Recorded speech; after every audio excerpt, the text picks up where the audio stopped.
All right, welcome to another deep dive. Excited to be here. Today, we're really going to go deep on this one. Okay. We're going to be looking at Will Smith. Okay. You know, Big Will. huge movie star, huge personality. Yep. But specifically, we're going to be looking at his interview Okay. on the Jay Shetty podcast. Oh, okay. And I don't know if you've listened to that one. I haven't yet. No. It's just a good one, and it's long. Okay. So we're going to go deep on it over a few episodes here. And we're going to be looking at his take on success, Okay. spirituality, and relationships. Oh, interesting. Now, some of the things that really caught my eye in this interview that we'll get to, where, first of all, just the way Yeah. that he approaches success and relationships and, I mean, a very, I don't know, refreshing, very Interesting. honest take on it. Yeah. But then also just like the practices that he and Jada Pinkett Smith, his wife, have put into place over the the course of their lives and their marriage together to sort of help them grow and evolve. Yeah. And we'll get into all that. But one of the things that that was very interesting to me was the role his grandmother played Okay. in shaping his view of the world, especially when it came to success. Right. And one of the stories that really stuck with me that we'll get into was the rap book Okay. that she found Oh, right. early on in his Yeah. musical career. Yeah. So, I think we've got a lot Looks like to it. unpack here. Oh, yeah, good stuff. So let's dive in. I think one of the things that really kind of lays the groundwork for Will Smith's approach to life Right. is his childhood, and particularly his father, right? Right. Like a big influence. Yeah. His dad was in the military, Military, yeah. which must have instilled a crazy work ethic in him, right?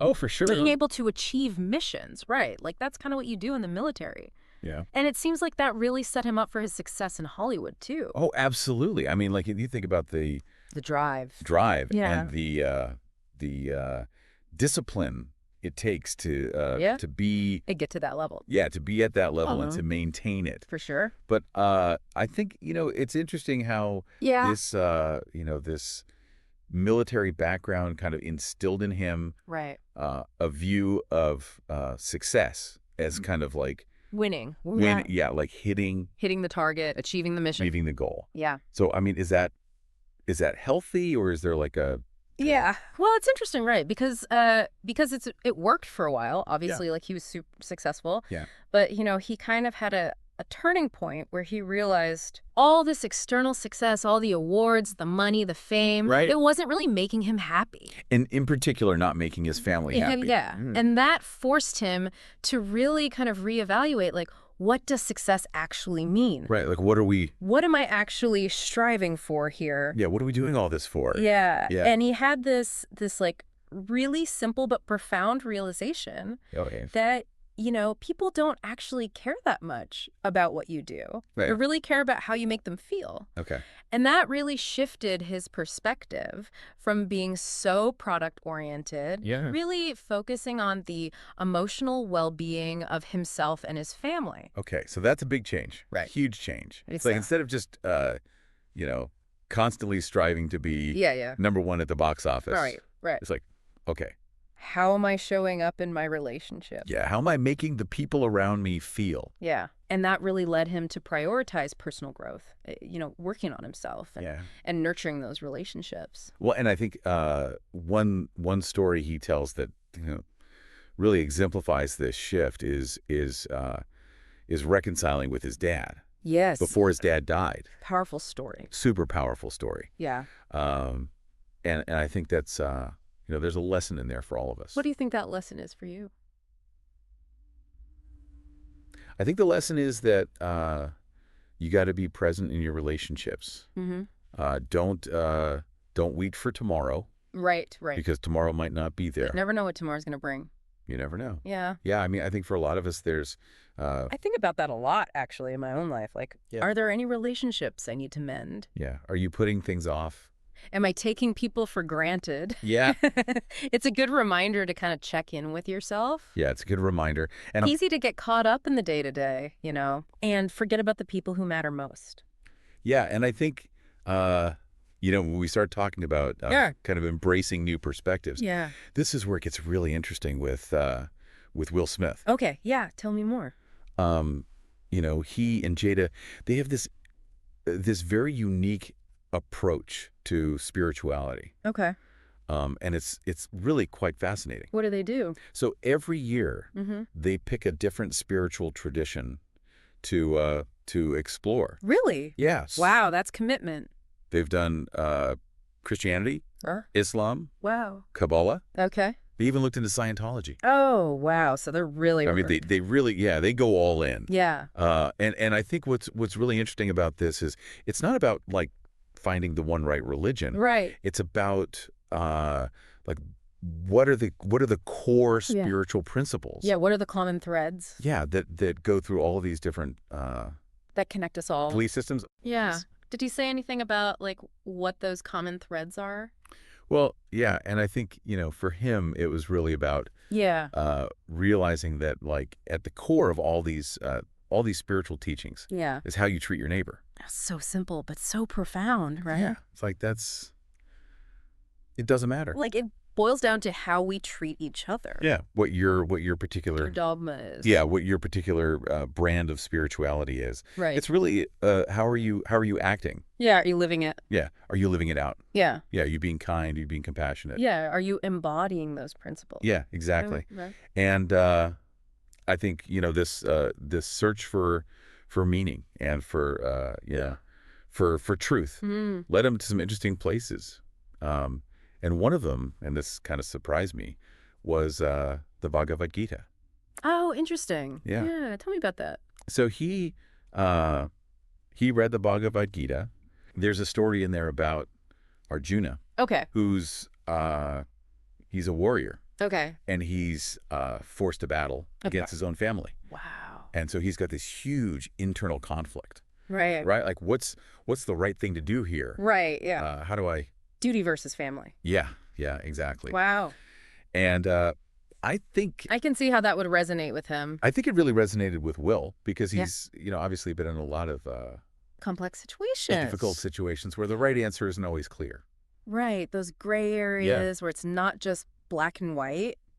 Yeah, and I think... so the Gita kind of gave him a framework for understanding those situations. Yeah, I think it gave him a framework for how to think about those perplexing situations. Right, because life is full of them. Oh, absolutely. Yeah. And, when you're faced with those tough choices, those moral dilemmas, like how do you even begin to... Where do you find the strength? Yeah, where do you find the strengths? How do you even figure out, like, okay, what am I going to do here? Right. And I think one of the things he talks about is this idea of, like, looking for validation in the wrong places. Right. And he uses this... Oh yeah, the broken mirror analogy. The broken mirror. Yeah, tell me what you got from that. So it's like, imagine you're looking at yourself in a broken mirror. Right. You're not going to get a clear picture of yourself, are you? No. It's going to be distorted, fragmented. Yeah. And that's kind of what happens when we rely on external sources for validation. Right. We're trying to see ourselves clearly through these broken reflections. And it's so easy to do that, right? Oh, absolutely. Especially like in today's... social media. With social media. Everyone's curating their perfect image. And it's like, am I getting enough likes? Yeah. Am I measuring up?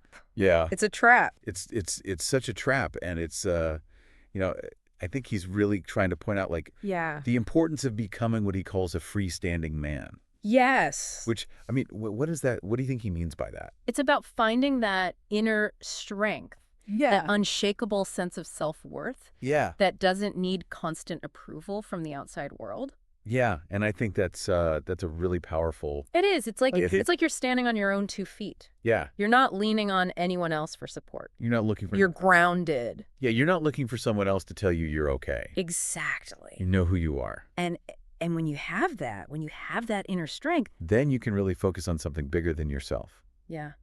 And that leads us to his concept of the sacred clown. Oh, the sacred clown. That's a good one. Tell me about that one. So it's like he believes you can blend entertainment with a deeper meaning. Right. So using humor and joy to uplift people, but also to sneak in some wisdom, So it's not just about making people laugh. No, it's about making them think, too. Yeah. Leaving them with something to ponder. And he uses the example of his role as the genie in Aladdin. Oh, perfect example. As like a perfect embodiment of this, right? He's entertaining the audience, but he's also, there's these little nuggets of wisdom in there. Yeah. If you pay attention. And it's done with such joy. Yes. And it's infectious, right? Yeah, it's infectious. You can't help but feel good. Yeah. You can't help but smile. Yeah. Even if you're having a bad day. Yeah. The genie's going to lift you up. Exactly. Yeah. And, I think that's... it's a powerful thing. It's a really powerful thing. And I think, we could probably spend a whole nother episode just talking about... Easily. This idea of the sacred clown. Yeah, there's a lot to unpack there.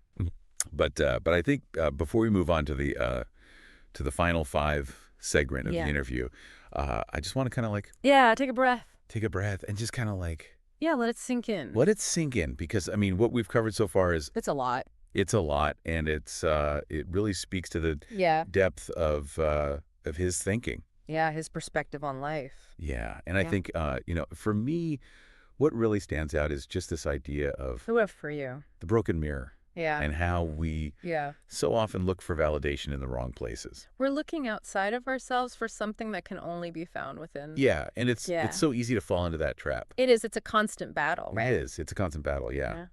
And I don't know, what about you was kind of I think for me, it's the sacred clown. Okay. I love that idea that you can use your talents and passions to uplift others and make a positive impact on the world, while also, having fun. You know, it doesn't have to be all serious and doom and gloom. You can bring joy into it too. And I think that's something that's easy to lose sight of. It is, especially when you're trying to make a difference. It's easy to get bogged down. Yeah. Yeah. So those are some big takeaways for me. Definitely. But I'm sure he's got more. I'm sure to share in the final 5 segment. Yeah, I can't wait to hear it. Yeah. So we'll be back in just a sec to dive into that. Sounds good. And we'll see what other gems of wisdom he's got for us. Looking forward to it. All right, we'll be right back. Okay. So we're back, and now we get to the fun part. The final 5, right? The final 5. Jay Shetty always wraps up his interviews with this rapid-fire Q&A. Yeah, I like those. Yeah, it's I think good stuff. You really get to the core values and beliefs of the person. The nuggets of wisdom. Yeah, the nuggets. Yeah. So... first question.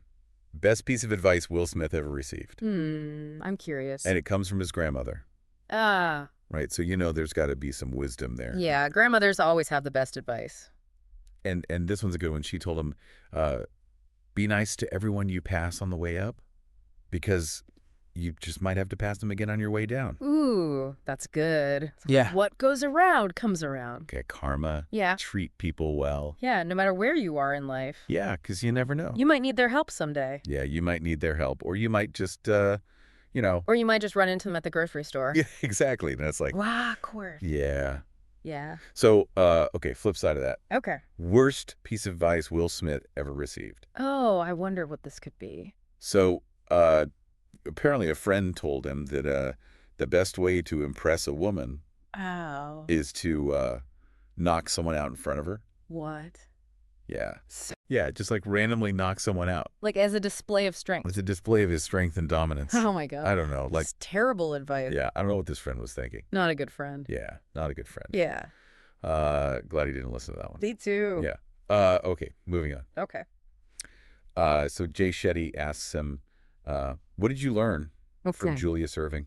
Oh, Dr. J. Dr. J. Love Dr. J. Yeah, so Will Smith was a huge basketball fan. Cool. Growing up, and Dr. J was his idol. Yeah, makes sense. And what he really took away from watching Dr. J was this sense of dignity and grace. Yeah. Even in the heat of competition, he always maintained this kind of peaceful presence. Yeah, that's a good quality to have. Yeah, for sure. Yeah. And then he also asks him about Muhammad Ali.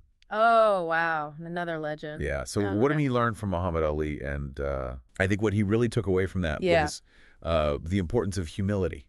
Okay. And connecting with people on a genuine level. Even at that level of fame, right? Yeah, even when you're at the top of your game. Yeah, it's easy to lose sight of that. Yeah. And Ollie had this way of just like making everyone he met feel seen and valued. Yeah, that's a special gift. It is. It is. Okay, next question. Hit me. Biggest lesson Will Smith has learned in the last year? Ooh, good question. Yeah, so this one's a little bit... more serious. More serious, yeah. He says he's come to realize just how prevalent ignorance is in the world. That's true. Or how much suffering that causes. It's at the root of a lot of problems, for sure. Yeah, and I think, it's a reminder to all of us to, to keep learning. To keep an open mind. To keep an open mind, to challenge our own assumptions. Yeah, to challenge our own assumptions, Yeah. to be willing to see things from different perspectives. Yeah, and to be compassionate. Yeah, exactly. Yeah. Okay, last question. Okay, last one. If Will Smith could create one law that everyone in the world had to follow, what would it be? I'm intrigued. And this is a good one. Okay. So he says that before responding to someone, you would have to repeat back to them what you heard them say accurately. Okay, I like where this is going. Until they confirm that you actually understood their point. Wow, that would change the world. Right. Yeah. Force everyone to actually listen to each other. Yeah, like no more just waiting for your turn to talk. Yeah, actually trying to understand. Yeah, you got to actually listen. Yeah. And comprehend. That's brilliant. Yeah. I love that. I thought it was brilliant. Yeah, it's so simple, but it would be so effective. Yeah. But he's not done yet. Oh, there's more. There's more. He drops one final analogy. That is just it's just pure gold. Lay it on me. So he compares the ego to a broken calculator. A broken calculator. Yeah. So imagine you have a calculator, right? Yeah. And the 7 key is stuck. Okay. So no matter what equation you try to solve, the answer always comes out to 7. Okay. I see where he's going with this. Right. It's like we're stuck in these patterns. Yeah. We keep getting the same results. Yeah, you're stuck. No matter what we do. Yeah, and he's saying that that's our ego. That's our ego, yeah. Like we're it's like a defense mechanism. We're operating on this outdated software. Yeah, it's protecting us from getting hurt. Yeah. And our responses don't match. But it's also keeping us from truly connecting. The reality of the situation. Exactly. Yeah. So how do we fix those broken calculators? Yeah, so how do we fix these broken calculators? How do we like reprogram ourselves to respond in a way that's actually, healthy and productive? That's $1 million question, isn't it? Yeah. I think for me it starts with awareness. Okay. Like just noticing those patterns, right? When you're in a relationship and you have a reaction, just pause for a second and ask yourself, is this really about what's happening right now? Right. Or am I reacting based on some old hurt? Right. Some baggage I'm carrying from the past? So it's like being mindful. Yeah, mindfulness is huge. Of your reactions. Yeah, being present in the moment. Yeah. Not letting the past dictate your present. And it's not about like, blaming yourself. No, not at all. For these patterns. It's about recognizing that we all have them. Yeah. We're all works in progress. Yeah. And I think in relationships, they can be like these amazing growth opportunities if we're willing to look at them that way. Right. Right? It's like when we get triggered, that's a chance to learn something about ourselves. It's a chance to heal some old wound. Exactly. Yeah. And I think you become more whole. This goes back to what we were talking about earlier about Will Smith's shift from being product-oriented to being more focused on how people feel. Yeah, that's key. Right. It's like, it's not just about... It's about the connection. Yeah, it's not just about like... The emotional connection? Achieving the goal. It's about like... It's about understanding where the other person's coming from. Yeah, like how is this impacting the people around me? Yeah. Putting yourself in their shoes. Yeah. And I think... and that takes empathy. Empathy. And compassion. Which are not always easy. No, they're not. To access. Especially when you've been hurt. Yeah. Especially when you're... It's easy to put up walls. In that triggered state. Right. Yeah. But it's in those moments that we need empathy and compassion the most. And I think that's where like the real growth happens. It's where the magic happens. Yeah. And I think... It's uncomfortable. But it's worth it. It's worth it. And it makes me think about Will Smith book, Will. Oh, yeah, great book. Where he really, like... He's so vulnerable in that book. He's so vulnerable. He's so open about his struggles and his challenges. And his triumphs, too. Yeah. It's like he's not afraid to show the whole picture. Yeah, and I think... it's inspiring. It's inspiring, and it's like he's giving us permission to be vulnerable, too. To embrace our imperfections. Yeah, to be like, be human. Hey, I'm not perfect. I mess up sometimes. I screw up. Yeah. But that's okay. I'm still worthy of love. Yeah, we all are. And I think that's it's a powerful message. Powerful message, and it's a message that I think we all need to hear. We do. So, as we kind of wrap up this deep dive on Will Smith, just want to kind of reiterate like some of the key takeaways. Yeah, what are you taking away from this? For me, it's like this idea of redefining success. Yeah. Right? It's not just about... It's not about the external stuff. External achievements. Yeah, but the internal stuff. Yeah, it's about like the inner peace. The connections. The relationships. Yeah. And it's about... And it's a journey. The journey. Yeah. Yeah. It's not like you arrive. It's not a destination. Yeah. It's ongoing. And I think, this idea of the broken calculator. Yeah. I think that's something that we can all... Yeah, we can all relate to that. Relate to. And I think... It's a good reminder. It's a good reminder to be mindful of those... Be aware. Patterns. I think those patterns. Yeah, and to try to... to break free from them? Break free. Yeah. When we can. And to... choose a different path. Choose a different path, yeah. And I think... And to be kind to ourselves. Mm-hmm. Yeah, be kind to ourselves. Along the way. Along the way, yeah, because it's not easy. It's not. This personal growth stuff, it's hard work. Yeah, but it's so rewarding. But it's so rewarding. Yeah. So I think, as we leave our listeners to ponder this, I want to leave them with one final question. Okay. What broken calculators are influencing your relationships? What patterns are you holding on to? Yeah, take some time to think about that. And are they serving you? Yeah. And if you're, if you want to learn more about Will Smith's journey, check out his book, Will. Highly recommend it. Yeah, it's a great read. Very inspiring. And with that, we'll leave you to your own deep dives. Happy exploring. Happy exploring. Thanks for joining us. Thanks for joining us.